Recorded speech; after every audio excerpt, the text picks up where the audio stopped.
Namaskar, Jai Hind. This is Taksil sir, and you are watching the YouTube channel Mission Vidya. Mission વિદ્યામાં વિદ્યાર્થી મિત્રો આપ સૌનું સ્વાગત છે. આજનો આપણો ટોપિક છે ઇનડાયરેક્ટ સ્પીચ, જે ખૂબ જ અગત્યનો ટોપિક છે પરીક્ષાના લક્ષ્યમાં તેમજ ઇંગ્લિશ ગ્રામરના લક્ષ્યમાં પણ. તો જોઈ લઈએ ઇનડાયરેક્ટ સ્પીચ. ઇનડાયરેક્ટ સ્પીચની અંદર તમારે ખાસ કરીને આ 10 મુદ્દાઓ ધ્યાન રાખવાના છે. Reporting verb, connectives, pronouns, tense, conversion કયા કયા થાય છે, એડિશન શું છે, ઇન્ટરજેક્શન શું છે, ડિલિશન શું છે, ટાઈમ એન્ડ પ્લેસ શું છે, યસ નો શું છે. આ 10 મુદ્દાઓ જો તમને ખ્યાલ આપશે તો તમે ખૂબ સરળતાથી ઇનડાયરેક્ટ સ્પીચને અપ્લાય કરી શકો છો. આ જે પેરેગ્રાફ જે આપેલ છે, આ સંપૂર્ણ પેરેગ્રાફ એ એક ડાયલોગ કહેવાય, જેને ડાયરેક્ટ સ્પીચ પણ કહેવામાં આવે છે, જેને તમારે ઇનડાયરેક્ટ સ્પીચમાં કન્વર્ટ કરવાનું છે. ઠીક છે. હવે એના માટે એક PDF ફાઇલ તમને આપેલ છે, લિંકમાં પણ જોઈ લેજો. PDF ફાઇલની લિંક હશે જ, ડાઉનલોડ કરી લેજો. જેમાં સ્ટેપ્સ આપ્યા છે, તમે સ્ટેપ જોઈ શકો છો. આ સ્ટેપ 1 છે. દાખલા તરીકે આ સ્ટેપ 1 એ શું છે? રિપોર્ટિંગ વર્બ છે. બરાબર છે. હવે આ જે રિપોર્ટિંગ વર્બ છે એની અંદર તમે જોઈ શકો છો વાક્યના પ્રકારો. આ વાક્યના પ્રકારો: વિધાન વાક્ય, આજ્ઞાર્થ વાક્ય, પ્રશ્નાર્થ વાક્ય, ઉદ્ગાર વાક્ય, ઈચ્છાદર્શક વાક્ય. આ પ્રકારના વાક્યના પ્રકારો છે જે તમારે ઓળખવાના રહેશે, અને એ પ્રમાણે રિપોર્ટિંગ વર્બનો ઉપયોગ થાય છે. બરાબર છે. આની તૈયારી વ્યવસ્થિત કરી લેવાની છે. હવે કેવળ પ્રયોગી શબ્દ. આ કેવળ પ્રયોગી શબ્દ છે. દાખલા તરીકે વાવ હોય તો વાવ શબ્દ નીકળી જાય છે, એની જગ્યા પર ઉપયોગ થાય છે એક્સક્લેમ વિથ સરપ્રાઇઝ. બરાબર છે. તો આ રિપોર્ટિંગ વર્બ્સ તમારે જોઈ લેવાના છે, જે સ્ટેપ 1માં દર્શાવ્યા છે. ત્યાર પછી સ્ટેપ 2ની વાત કરીએ કે આ જે વાક્યો છે તે વાક્યના પ્રમાણે સંયોજકો વપરાતા હોય છે, દેટ ઇઝ કનેક્ટિવ્સ. ઠીક છે. એટલે આ કનેક્ટિવ્સ તમારે સમજી લેવાનું. દાખલા તરીકે વિધાન વાક્ય હોય તો એની અંદર ધેટનો ઉપયોગ થાય. ત્યારબાદ સ્ટેપ 3ની વાત કરીએ તો એની અંદર પ્રોનાઉન ચેન્જીસની વાત થઈ છે. દાખલા તરીકે ડાયરેક્ટ સ્પીચની અંદર આઈ કે યુ હોય તો એની જગ્યા પર ઉપયોગ થાય હી કે શી. બરાબર છે. આ પ્રમાણે આ જે કોષ્ટક છે એની તૈયારી તમારે કરી લેવાની છે. ત્યારબાદ વાત કરીએ સ્ટેપ 4, તો એની અંદર ટેન્સ ચેન્જીસ આવે છે. જેમ કે ડાયરેક્ટ સ્પીચની અંદર એમ, ઇઝ કે આર હોય તો એનું વોઝ વર થઈ જાય. બરાબર છે. એ જ પ્રમાણે દાખલા તરીકે ગો અને ગોઝ હોય તો એનું વેન્ટ થઈ જાય. એ જ પ્રમાણે આ મોરલ ઓક્સિલરીઝ આપેલા છે, જેમાં વિલ કે શેલ હોય તો એનું વુડ થઈ જાય, કેન હોય તો એનું કુડ થઈ જાય. આ પ્રમાણે આ ટેન્સ ચેન્જીસ લાગુ પડે છે. સ્ટેપ 4 તમારે તૈયારી કરી લેવાની રહેશે. ત્યારબાદ સ્ટેપ 5ની વાત કરીએ તો ટાઈમ ચેન્જીસ. ટાઈમ ચેન્જીસની અંદર આ શબ્દો આમાં જ ઉમેર્યા છે. ધીસ તેનું ધેટ કે ધોઝ થાય, હિયરનું ધેર થાય. બરાબર છે. ટાઈમ ટુડે સમય હોય ટુડે તો એનું ધેટ ડે થઈ જાય, ટુ નાઇટ હોય તો એનું ધેટ નાઇટ થઈ જાય. તો આ સ્ટેપ 5ની અંદર ટાઈમ ચેન્જીસની વાત કરેલ છે. ત્યારબાદ છે ઇન્ટ્રોગેટિવ સેન્ટેન્સીસ, જે પ્રશ્નાર્થ વાક્યો જે છે. આ પ્રશ્નાર્થ વાક્યો, એ પ્રશ્નાર્થ વાક્યોની અંદર આ બધા શબ્દો વાક્યની શરૂઆતમાં હોય છે. Do, does, did, has, have, am is are, was, were, will, shall, can. આ બધા શબ્દો વાક્યની શરૂઆતમાં હોય છે. અને એ શબ્દો કેવી રીતે સબ્જેક્ટ પછી જાય છે એની ચર્ચા પણ આપણે કરીશું હમણાં. તમારે ધ્યાન એ રાખવાનું છે કે એમિઝાર હોય તો વોઝ વર થાય. બરાબર છે. આપણે ઓલરેડી આગળના સ્ટેપની અંદર વાત કરી ચૂક્યા છે. બરાબર છે. ડીડ હોય, આ ડીડનો ઉપયોગ થયેલું હોય તો એનું ઓકે, તમે જ્યારે ઇનડાયરેક્ટ સ્પીચમાં જાઓ છો તો ડીડ V1, એટલે કે ડીડ અને ગો હોય તો એનું હેડ ગોન થાય, હેડ પ્લસ V3. આ તમારે તૈયારી કરવી પડશે આ રીતે. ઓકે, આ પ્રશ્નાર્થ વાક્યનું કોષ્ટક છે. પ્રશ્નાર્થ વાક્યમાં આ પ્રકારના શબ્દો હોય તો એનું વિધાન વાક્યમાં આ પ્રકારનું કોષ્ટક થઈ જાય છે. એટલે કે ટૂંકમાં જે પ્રશ્નાર્થ વાક્ય હોય છે એ વિધાન વાક્યમાં કન્વર્ટ કરવામાં આવે છે. એ જ પ્રમાણે જે ઉદ્ગાર વાક્યો હોય છે, ઉદ્ગાર વાક્યો, બરાબર છે. દાખલા તરીકે what a great service you provide, તો એને પણ વિધાન વાક્યમાં આ રીતે અ very great service, he provided a very great service, આ રીતે એને કન્વર્ટ કરવામાં આવે છે. આ યુ છે એનું હી થઈ ગયું છે. પ્રોવાઈડનું તમે જાણો છો આ V1 કહેવાય તો V1 હોય તો એનું V2 થાય એટલે પ્રોવાઇડેડ. અને આ વોટ શબ્દ નીકળી જાય છે અને અ ગ્રેટ સર્વિસનું અ વેરી ગ્રેટ સર્વિસ થઈ જાય છે, જે આની પાછળ નીકળી જાય છે. એટલે આ વાક્ય અહીં તૈયાર થયું છે, he provided a very great service. Confuse નહીં થતા, ધીમે ધીમે સમજીશું. આ ઉતાવળમાં હું તમને માત્ર હાઇલાઇટ્સ કહું છું, જેથી કરીને તમે પીડીએફની તૈયારી વ્યવસ્થિત કરી લો. ચાલો, તો મેઇન મુદ્દા પર આવીએ. વાંચી લઈએ વાક્ય. Darshana said, look at those bangles. Monika said, wow, how wonderful they are. Darshana said, how would they look on my mom's hands. Monika said, nice, she will be happy today seeing your choice. સૌપ્રથમ તો તમારે આ જે ડાયલોગ છે એને indirect સ્પીચમાં instruction આપેલું જ છે. Render the following dialogue into indirect speech. તમારે આ જે ડાયલોગ છે એને ઇનડાયરેક્ટ સ્પીચમાં ફેરવવાનું છે. તો એના માટે તમારે સૌપ્રથમ આની અંદર કેટલા વાક્યો છે એ તમારે જાણી લેવા પડશે. બરાબર છે? તો વાક્યો આપણે જાણી લઈએ આની અંદર એક એક કરીને. હું હાઇલાઇટ કરતો જાઉં છું. ઓકે, રેડ માર્ક લઈ લઉં છું એટલે તમને સરળતા રહેશે સમજવામાં. તો આ તમે જુઓ, લુક એટ ધીસ બેંગલ્સ. બરાબર છે? આ વાક્યની શરૂઆત જે છે લુકથી થયેલ છે, એટલે આ થઈ ગયું આજ્ઞાર્થ વાક્ય. અને આજ્ઞાર્થ વાક્ય કહેવાય, લખી દઉં છું, આજ્ઞાર્થ વાક્ય. બરાબર છે? પછી જુઓ આ વાવ. વાવ એ શું કહેવાય? ઇન્ટરજેક્શન. બરાબર ને? જોઈ પણ લઈએ. તમે સ્ટેપ 1માં જુઓ તો સ્ટેપ 1માં અહીં તમે જોઈ શકો છો, રાઈટ ના? સ્ટેપ 1ની અંદર કે વાવ. આ વાવ જે છે, વાવની જગ્યા પર શું આવે છે? એક્સક્લેમ વિથ સરપ્રાઇઝ. બરાબર છે? એટલે વાવ શબ્દ જો વાક્યની અંદર આવેલો તો એ શબ્દ નીકળી જશે, એની જગ્યા પર આવી જશે એક્સક્લેમ વિથ સરપ્રાઇઝ. આ પ્રકારે આ ઇન્ટરજેક્શન અહીંયા બીજા આપેલા છે, હુર્રે, બ્રેવો, ઓ એલસ. બરાબર છે? દાખલા તરીકે એલસ હોય, દુઃખ વ્યક્ત કરે, તો એના માટે જો એલસ વાક્યમાં હોય તો શું આવે? એક્સક્લેમ વિથ શોરો. આ બરાબર છે? મૂળ ડાયલોગ પર જઈએ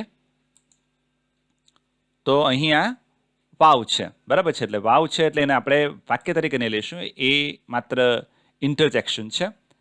ત્યાર પછી હાઉ વન્ડરફુલ દે આર. બરાબર છે? આ વાક્ય છે, એક્સક્લેમેશન માર્ક્સ છે જ, ઉદ્ગાર ચિહ્ન, એટલે આ કહેવાશે ઉદ્ગાર વાક્ય. એટલે અહીંયા લખી દઉં છું ઉદ્ગાર વાક્ય. બરાબર છે? ત્યાર પછી તમે જોઈ શકો છો how would they look on my mom's hands. આ પ્રશ્ન પૂછે છે. પ્રશ્નમાં પણ બે પ્રકારના હોય, WH અને સિમ્પલ ક્વેશ્ચન. આ વાક્યની શરૂઆત હાઉથી થાય છે એટલે WH ક્વેશ્ચન કહેવાય. એટલે આ છે પ્રશ્નાર્થ વાક્ય. કેવું પ્રશ્નાર્થ વાક્ય? WH વાળું. તમારે ધ્યાન રાખવાનું, પ્રશ્નાર્થ વાક્ય છે. બરાબર છે? આપણે કાઉન્સમાં લખી રાખીએ કયા પ્રકારનું છે, તો WH વાળું છે. બરાબર છે? પછી છે નાઇસ. કોઈક વખત પ્રશ્નનો જવાબ ટૂંકો પણ હોઈ શકે, નાઇસ. બરાબર ને? આ નાઇસ આ એકચ્યુઅલી વિધાન વાક્ય છે. બરાબર ને? તો આ ટૂંકો જવાબ છે, વિધાન વાક્ય છે. અને વાક્ય કેવું છે? ટૂંકું વાક્ય છે. બરાબર છે? એટલે કાઉન્સમાં લખી રાખું છું ટૂંકું વાક્ય. બરાબર? વિધાન વાક્ય છે. ત્યારબાદ she will be happy today seeing your choice. આ વિધાન વાક્ય છે. બરાબર છે? એટલે તમારે મૂળ પહેલાં સમજવાનું છે આની અંદર કેટલા વાક્યો આવેલા છે. તો કેટલા વાક્યો છે અંદર તમે જોઈ શકો છો ખૂબ ઇઝીલી. પહેલું આજ્ઞાર્થ વાક્ય છે એટલે આ 1, પછી ઉદ્ગાર વાક્ય છે એટલે આ 2, પ્રશ્નાર્થ વાક્ય છે 3, એક ટૂંકું વાક્ય અંદર છે નાઇસ એમ કરીને આ 4, અને એની અંદર વિધાન વાક્ય છે આ 5. બરાબર છે? આ રફ વર્ક હું ઓન બોર્ડર રાખું છું જેથી કરીને તમને જે આન્સર છે એ સમજવામાં સરળતા રહે. બરાબર છે? હવે 5 વાક્ય છે, સમજો 5 વાક્ય છે એટલે આ બાજુ રિપોર્ટિંગ વર્બ, જે રિપોર્ટિંગ વર્બ જે છે એ આની અંદર 5 રિપોર્ટિંગ વર્બ આવશે. અને જેટલા રિપોર્ટિંગ વર્બ હોય એટલા જ કનેક્ટિવ પણ આવે, એટલે 5 કનેક્ટિવ્સ આવશે. સમજો બરાબર? ઓકે, 5 રિપોર્ટિંગ વર્બ અને 5 કનેક્ટિવ. તો કેવી રીતે? એટલે દાખલા તરીકે આ પહેલું દર્શના છે, તો દર્શના અહીંયા વાક્ય કયું છે? આજ્ઞાર્થ વાક્ય. બરાબર છે? તો આજ્ઞાર્થ વાક્ય છે. આજ્ઞાર્થ વાક્યની અંદર શું ઉપયોગ થાય આપણે સ્ટેપ્સ પર જોઈ જ લઈએ. અહીં જુઓ, જો વિધાન વાક્ય હોય તો શું વપરાય? ટોલ્ડ વપરાય અથવા રિપ્લાઇડ વપરાય. જો પ્રશ્નાર્થ વાક્ય પછી આવતું હોય તો રિપ્લાઇડ ઉપયોગ કરવામાં આવે. ડાયરેક્ટ વિધાન વાક્ય હોય તો ટોલ્ડ ઉપયોગ કરવામાં આવે. અને 2 વિધાન વાક્ય જે એક પછી એક તરત આવે તો એન્ડ એડેડ આ શબ્દનો ઉપયોગ કરવામાં આવે. સમજો બરાબર? આજ્ઞાર્થ વાક્ય હોય, ઓકે, તમારે એક વસ્તુ ફિક્સ રાખવાનું છે. સામાન્ય સ્વરૂપે પરીક્ષાની અંદર આજ્ઞાર્થ વાક્ય હોય તો તમારે સરળતાથી એની અંદર તમારે રિક્વેસ્ટેડ શબ્દનો ઉપયોગ કરી લેવાનો છે. એમ તો ઓર્ડરનો પણ ઉપયોગ કરી શકાય, એડવાઇસ પણ આવે છે જે તે પરિસ્થિતિ પ્રમાણે. પણ રિક્વેસ્ટ તમે લેશો તો સામાન્ય સ્વરૂપે દરેક પ્રકારના જે વાક્યો છે એની અંદર મેચ થાય છે. તો અહીં આજ્ઞાત વાક્યની અંદર આપણે લઈ શકીએ છીએ. પ્રશ્નાર્થ વાક્યમાં તમે જુઓ છો આસ્ટ આવે રિપોર્ટિંગ વર્બ તરીકે, ઉદ્ગારમાં એક્સક્લેમ્ડ આવે, ઈચ્છાદર્શક વાક્ય જેની અંદર વિસ્ટ આવે, બરાબર છે, બેડ આવે અભિવાદન હોય તો, આ શુભેચ્છા માટે વિશ હોય છે ને અભિવાદન બેડ એ આપણે બીજા એક્ઝામ્પલ્સમાં જોઈશું. બરાબર છે.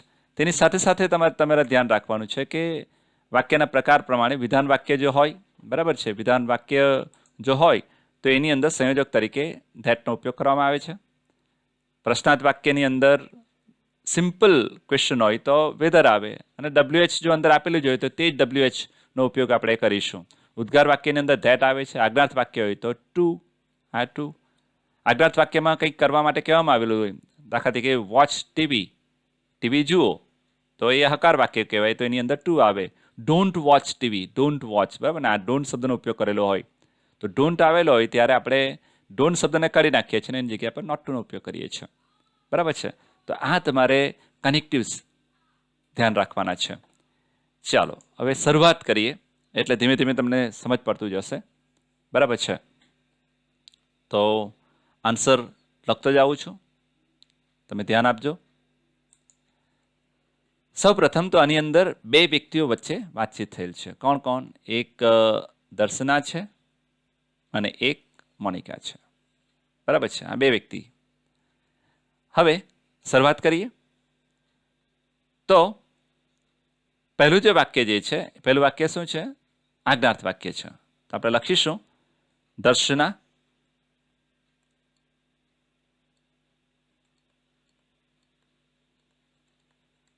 દર્શના. હવે આજ્ઞાર્થ વાક્ય છે એટલે રિપોર્ટિંગ વર્બ તરીકે આપણે શાનો ઉપયોગ કરીશું? રિક્વેસ્ટે. દર્શના રિક્વેસ્ટે. કોને રિક્વેસ્ટ કરી છે એને? મોનિકાને. તો આપણે અહીંયા લખીશું મોનિક. Darshana requested Monica.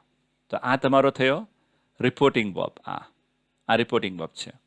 હવે જ્યાં રિપોર્ટિંગ વર્બ આવે ત્યાં એના પછી કનેક્ટિવ પણ આવશે. બરાબર છે. તો આ વાક્ય આજ્ઞાર્થ વાક્ય છે અને હકાર છે, લુક છે. ડોન્ટ લુક હોતે તો નોટ ટુ આવતે, અહીં લુક છે એટલે આપણે કનેક્ટિવ તરીકે શાનો ઉપયોગ કરવાનો છે? ટુનો ઉપયોગ કરવાનો છે. TO2. આ કનેક્ટિવ આવશે ને ત્યાર પછી જે વર્બ છે તે સીધું આવી જશે. To look at. હવે અહીંયા જુઓ આ ધીસ છે, ધીસ. બરાબર છે.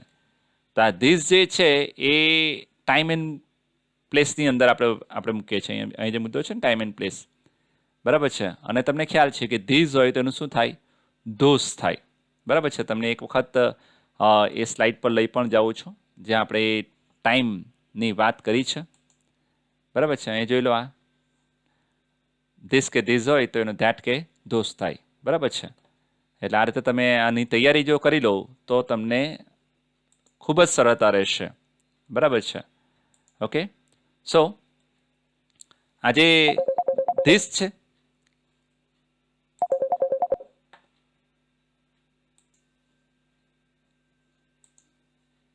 આજે ધીસ છે, બરાબર છે.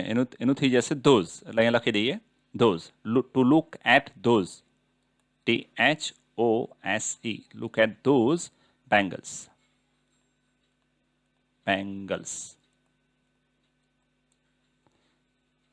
ઓકે.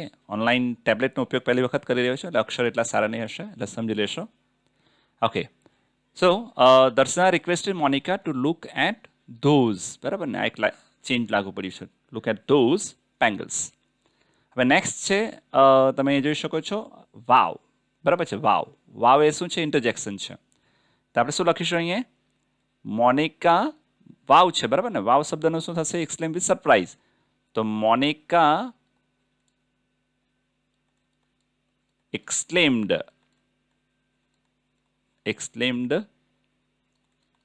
with surprise.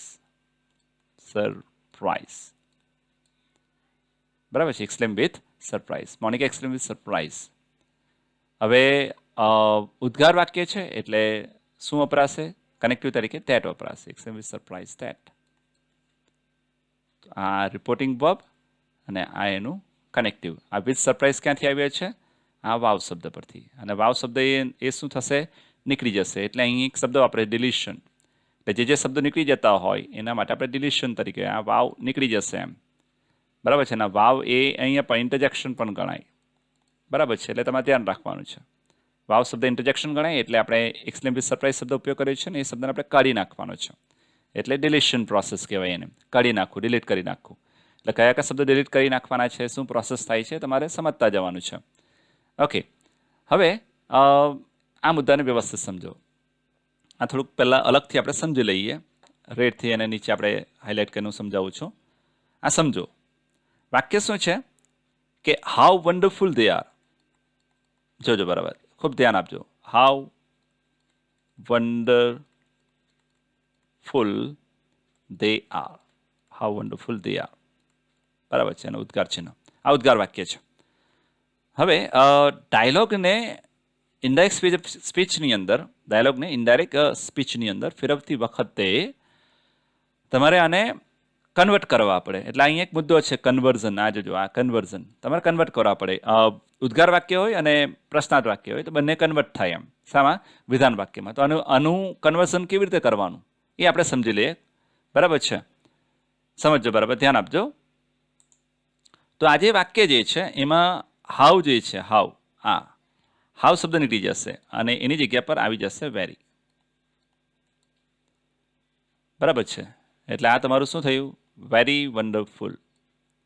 હવે આજે વેરી વન્ડરફુલ જે છે એ જશે અહીંયા પાછળ આ જગ્યા પર અહીંયા. બરાબર છે? એટલે વાક્ય શું બને? They are very wonderful. અને બીજી એક પ્રોસેસ તમે ધ્યાન રાખો ને, આજે આર જે છે એમિઝાર હોય તો એનું શું થશે? વોઝ વર. અને ધે સાથે શું વપરાય? વર. આટલું છે અને તમારે સમજવાનું છે. જો વ્યવસ્થિત સમજો. હાઉ વન્ડરફુલ ધે આર વાક્ય હતું, એનું ક્યાં કેટલા ચેન્જીસ લાગ્યા છે. પરંતુ હાઉ શબ્દ નીકળી ગયું. કેમ? કારણ કે ઉદ્ગાર વાક્ય છે એટલે શું શબ્દ લાગશે? વેરી લાગશે. એટલે આ શબ્દ કયો થયો? Very wonderful. વેરી વન્ડરફુલ ક્યાં ગયો? એકદમ પાછળ અહીંયા. એટલે આમ વાક્ય શું બને? They are wonderful. અને ધે આર વન્ડરફુલમાં કેવું છે કે ડાયલોગમાં આર હોય તો એનું શું થાય? ઇનડાયરેક્ટ સ્પીચમાં વર થાય. બરાબર છે? એટલે આ વાક્ય શું બન્યું? બરાબર સમજો. They were very wonderful. આટલું તમારે સમજવું પડશે. They were very wonderful. આ રીતે વાક્ય બને. બરાબર છે? તો આ જે વાક્ય હતું એ વાક્યનું આ વાક્યમાં આપણે શું કર્યું? કન્વર્ટ કર્યું કહેવાય. એટલે અહીંયા મુદ્દો મૂક્યો છે કન્વર્ઝન. અને કન્વર્ઝન કહેવાય. બરાબર છે? આ આખું કન્વર્ટ થયું છે. તો આ કન્વર્ઝન જે થયું છે આ પ્રોસેસ તમને સમજ પડવી જોઈએ. આ એક વાક્ય જો તમને સમજ પડશે તો બીજા બધા જ વાક્યો જેટલા પણ પૂછાશે પરીક્ષાની અંદર ઉદ્ગાર વાક્યને લગતા એ બધા જ તમને સમજ પડશે. એટલે આ બરાબર સમજી લેજો. બરાબર છે? ચાલો તો હવે એને લખી લઈએ. બરાબર? તો તમે જોઈ શકો છો કે વાક્ય કયું હતું? How wonderful they R. બરાબર છે? તો હાઉ વન્ડરફુલ દે આરનું અહીંયા પહેલાં તો આપણે વાવનું એક્સપ્લેન વિથ સરપ્રાઇઝ લખી દીધું છે. બરાબર છે? આ વિથ સરપ્રાઇઝ એ વાવ પરથી આવ્યો છે. બરાબર છે? ઉદ્ગાર વાક્ય એટલે એક્સપ્લેન્ડ અને ધેટ. હવે હાઉ વન્ડરફુલ દે આર એનું શું કર્યું આપણે? કે they were very wonderful. They were very wonderful. બરાબર છે? તો અહીં આપણે આર નું શું કર્યું છે? વર. અને આ વેરી વન્ડરફુલ એ આપણે આખું કન્વર્ઝન લાગુ પાડ્યું છે, કન્વર્ટ થયું છે. બરાબર છે? તમે સમજી ગયા છો. હવે એના પછી તમે નેક્સ્ટ જુઓ. તેમાં શું છે? How would they look on my mom's hands. હવે આ પ્રશ્નાર્થ વાક્ય છે એટલે પ્રશ્નાર્થ વાક્યની અંદર પણ કન્વર્ઝન લાગુ પડશે. હવે આ જે પ્રશ્નાર્થ વાક્ય છે એને પણ વિધાન વાક્યમાં ફેરવવાનું છે. તો એ પણ આપણે સમજી લઈએ કે આ વાક્યને કેવી રીતે કરવાનું છે. બરાબર છે? તો જુઓ વાક્ય શું છે? How would they look on my mom's hands. How would they look on my mom's hands? બરાબર ને? આ પ્રશ્નાર્થ ચિહ્ન છે. હવે પહેલી વાત તો એ કે આ WH પ્રશ્નાર્થ વાક્ય કહેવાય. કેમ? કારણ કે આ વાક્યની શરૂઆત શાનાથી છે? હાવથી જ. એટલે જે કનેક્ટિવનો જે ઉપયોગ કરવાનો છે આપણે કનેક્ટિવ, એ કનેક્ટિવ તરીકે હાવનો જ ઉપયોગ થશે. એટલે આ જ કનેક્ટિવ છે. બરાબર છે? આ વાક્યની શરૂઆતમાં રહેશે જ. જો WH નહીં હોતે તો વાક્યની શરૂઆત અહીંથી થતે, વુડથી. તો આપણે હાવની જગ્યા પર કયા શબ્દનો ઉપયોગ કરતે? કનેક્ટિવ તરીકે વેધર શબ્દ. આ વેધર, WHETHER, આનો આપણે ઉપયોગ કરતે. બરાબર છે? તો હવે હાવ છે એટલે કનેક્ટિવ તરીકે એ જ રહેશે. એટલે આ કનેક્ટિવ થઈ ગયો. અને પ્રશ્નાર્થ વાક્ય છે એટલે રિપોર્ટિંગ વર્બમાં શું વપરાશે? આસ્ક્ડ. આસ્ક્ડ એ આવશે. બરાબર ને? અને હાવ એ કનેક્ટિવ તરીકે વપરાશે. હવે આની અંદર કન્વર્ઝન શું છે? આપણે કન્વર્ઝનની વાત કરીએ છીએ. કન્વર્ઝન શું છે કે પ્રશ્નાર્થ વાક્યની અંદર આ સબ્જેક્ટ કહેવાય અને આ ઓક્ઝિલરી કહેવાય. આ મોડલ ઓક્ઝિલરી છે એકચ્યુઅલી. બરાબર છે? ઓક્ઝિલરી બે પ્રકારના આવે. ઓકે, જેને પ્રાઇમરી ઓક્ઝિલરી કહેવાય, જેમાં એમિઝાર, વોઝવર, વિલ, સેલ વગેરે આવે. અને મોડલ ઓક્ઝિલરી જેમાં can, may, should, must, would આવે છે. બરાબર છે? તો આજે ઓક્ઝિલરી જે છે એ ઓક્ઝિલરીનું શું થશે કે ઓક્ઝિલરી આ જગ્યા પરથી નીકળીને અહીં જશે. આ જગ્યા પર, અહીં. બરાબર છે? એટલે they would look. They would look. આ કન્વર્ટ કહેવાય. બરાબર છે? જેમ પેલામાં વેરી વન્ડરફુલ જે છે એને પાછળ લઈ ગયા તે પ્રમાણે અહીંયા વુડ જે છે એ સબ્જેક્ટની પાછળ અહીં જ હશે. વર્બ અને સબ્જેક્ટની વચ્ચે. આ વર્બ છે, લુક એ વર્બ છે, અહીં જ હશે. બરાબર છે? એટલે વાક્ય શું બનશે કે અહીં નીચે લખું છું, દે વુડ લુક. દે વુડ લુક. બરાબર ને? પછી બાકીનું વાક્ય ઓન. બરાબર છે? અને અહીંયા પ્રશ્નાર્થ ચિહ્ન છે એના બદલે શું આવશે પછી છેલ્લે? Full stop. They would look on my mom's hands. બરાબર છે? હવે અહીંયા માય છે. માય એ આ વાક્ય કોણ કહે છે? દર્શના કહે છે. ઓકે, તો દર્શના કહે છે એટલે માય એ દર્શના માટે થઈ જશે હર. સ્ત્રી છે એટલે. બરાબર છે? તો they would look on her mom's hands. બરાબર છે? એક વખત જોઈ લઈએ એટલે તમને ધ્યાન પણ રહી પ્રોનાઉન ચેન્જીસની અંદર. આ પ્રોનાઉન ચેન્જીસ આની અંદર જોઈ લો, ધ્યાન રાખો. બરાબર છે? કે આની અંદર તમે જુઓ પોઝેસિવ તરીકે શું છે. બરાબર છે? આ જગ્યા પર જુઓ, આ પોઝેસિવ આ અંડરલાઈન કરું છું. આ પોઝેસિવ અહીંયા માય અને યોર. આ માય અને યોર જો ડાયલોગમાં આવે તો એને આપણે હિઝ કે હરમાં ફેરવવાનું છે. બરાબર છે? પુરુષ માટે હિઝ અને સ્ત્રી માટે હર. અહીં દર્શાની વાત છે એટલે આપણે ઉપયોગ કરીએ છીએ હર. બરાબર છે? ચાલો તો આગળ વધીએ. હવે આ કન્વર્ઝન તમે સમજી ગયા. તો હવે શું લખાશે કે દર્શના. બરાબર ને? દર્શનાએ આ પ્રશ્નાર્થ કર્યો છે ને? બરાબર છે? તો દર્શના લખી દઈએ. દર્શના પ્રશ્નાર્થ વાક્ય છે ને? બરાબર ને? એટલે શું આવશે? આસ્ક્ડ. દર્શના આસ્ક્ડ. ખૂબ આરામથી સમજાવી રહ્યો છું. બરાબર? એટલે ધ્યાનથી જોજો. દર્શના આસ્ક્ડ. કોને પૂછે છે? મોનિકાને. તો દર્શના આસ્ક્ડ મોનિકા. મોનિકા. બરાબર છે? હવે WH અંદર છે હાવ એટલે કનેક્ટિવ તરીકે શું આવશે? હાવ જ આવી જશે. બરાબર છે? હવે થોડી વાર પહેલાં આપણે ફેરવ્યું એ પ્રમાણે લખી દઈએ. પહેલું શું આવશે? They wood. આ વુડ આપણે પાછળ લીધું છે. બરાબર ને? They would look. They would look on my છે. માયનું શું થશે? Her. On her mom's. On her mom's hands. Full stop. બરાબર છે? આ હર અહીં આપણે બદલ્યું છે. આ જે વુડ જે છે એ પાછળથી આગળ આવ્યું છે વિધાન વાક્ય તરીકે ફેરવવાનું તેમાં. હવે આગળ વધીએ. હવે મોનિકા એનો જવાબ આપે છે. શું? નાઇસ. પૂછે છે કે how would they look on my mom's hands. આ જે બંગડી જે છે એ મારી મમ્મીના હાથ પર કેવા દેખાશે? આ બંગડીઓ કેવા દેખાશે? તો મોનિકા કહે છે કે નાઇસ, સારા દેખાશે. બરાબર છે? તો નાઇસ જે વર્ડ જે છે, ઓકે, તે આપણે જોઈ લઈએ. તો નાઇસ એ જે છે ટૂંકો વાક્ય છે. બરાબર છે? તો જ્યારે ટૂંકું વાક્ય આવે ને તો એના માટે આપણે અહીંયા એડિશન ફોર્મેટનો યુઝ કરીએ. એડિશન એટલે કોઈ પણ વાક્ય ટૂંકું હોય ને તો એની સાથે સામાન્ય સ્વરૂપે તમારે શું કરવાનું? It was. અહીંયા એડિશનની બાજુમાં લખું છું, ધ્યાન આપો. ઇટ વોઝ આવો શબ્દ લગાવી દેવાનો. એટલે અહીંયા નાઇસ છે ને, તો નાઇસ માટે આપણે શું વાક્ય લઈ શકીએ અને પૂરું વાક્ય તરીકે કમ્પ્લીટ કરવા માટે ઇટ વોઝ નાઇસ. આટલું, ઇટ વોઝ નાઇસ. બરાબર છે. અથવા તો અહીં એકદમ મોસ્ટ એપ્રોપ્રિએટ તરીકે તમારે ઉપયોગ કરવો હોય તો ઇટ વુડ બી નાઇસ. એમ કેવું દેખાશે? તો સારું દેખાશે એમ કહેવાનું છે ને. It would be nice most appropriate તરીકે. ઓકે, તો તમે ઇટ વોઝ નાઇસ કરી શકો, ઇટ વુડ બી નાઇસ કે એ સારું દેખાશે. ઓકે, કે હાઉ વુડ અહીંયા વુડ શબ્દ ઉપયોગ થયો છે ને, બરાબર છે. એટલે તે જ અહીંયા વોઝની જગ્યા પર તમે વુડ બી, આ વોઝ જે છે એ ટુ બીનું રૂપ છે, એટલે would be nice, it would be nice. બરાબર છે. તો લઈ લઈએ. ઓકે, એને શું કર્યું છે? મોનિકા જવાબ આપે છે. તો અહીંયા હું લખું છું મોનિકા. ઓકે, મોનિકા રિપ્લાઇડ કોને જવાબ આપ્યો? દર્શનાને. હવે વારંવાર તમે નામનો ઉપયોગ નહીં કરવો હોય તો તમે લખી શકો છો કે રિપ્લાઇડ હર. અહીંયા સમજવું જ પડી જાય. મોનિકા અને દર્શના બે જણની વાત થાય છે. એટલે અહીં હર એટલે કોણ? દર્શનાને. બરાબર. મોનિકા રિપ્લાઇડ દર્શના અથવા તો મોનિકા રિપ્લાઇડ હર.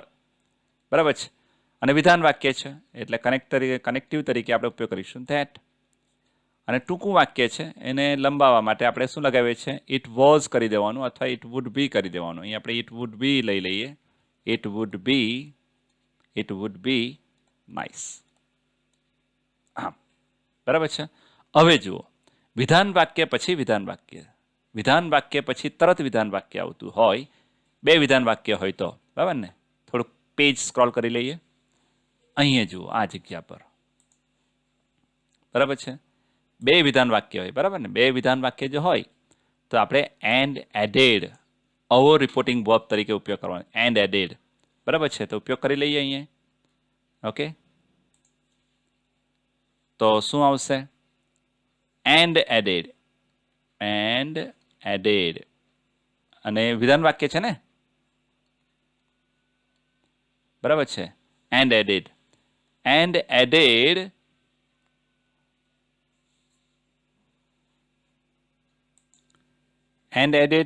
બરાબર છે ને. એન્ડ એડેડ પછી એની સાથે કનેક્ટિવ તરીકે શાનો ઉપયોગ કરવામાં આવશે? તો વિધાન વાક્ય છે એટલે ધેટનો ઉપયોગ કરવામાં આવશે. એટલે આપણે લઈ લઈએ ધેટ. સમજો બરાબર, બરાબર ને? આ એડેડ જે છે તે રિપોર્ટિંગ વર્બ કહેવાય અને ધેટ જે છે એ કનેક્ટિવ કહેવાય. હવે જે બચ્યું વાક્ય તે કઈ વાક્ય બચ્યું છે? બરાબર છે કે she will be happy today. હવે she will be happy, see. આ વિલ જે છે એ વિલનું થશે વુડ. સમજો બરાબર. અને વુડ બી, ઓકે, બાકીનું જે છે તે she would be happy. Okay, અહીંયા વિલનું વુડ થયું છે.